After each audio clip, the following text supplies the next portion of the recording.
पंचनामा न्यूज, सर्वसामान्य जनतेचा बुलंद आवाज। साठवण बंधाऱ्याच्या नावाखाली भ्रष्टाचार।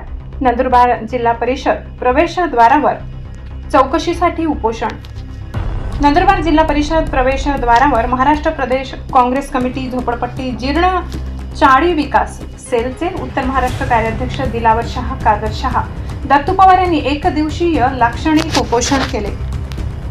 केंद्र शासन व महाराष्ट्र शासनामार्फत अनेक योजना राबविण्यासाठी करोडो रुपयांचा निधी विविध विभागाला देत असते। अशाही प्रकार नंदुरबार जिल्ह्यातील लघुसिंचन विभागाला करोडो रुपयाचा निधी देऊन सुद्धा साठवण बंधाऱ्यात पाणी शिल्लक नसल्यामुळे शेतकऱ्यांना पाण्यापासून वंचित राहावे लागत आहे।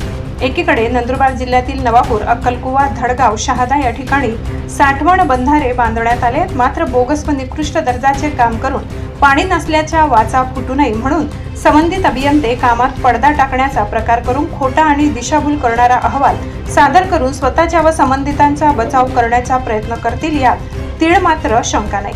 नंदुरबार जिल्ह्यातील सर्व तालुका निहाय कामाची चौकशी करण्यात यावी यामागे नंदुरबार जिल्हा परिषद प्रवेशद्वारावर एक दिवसीय उपोषण करण्यात आले आहे।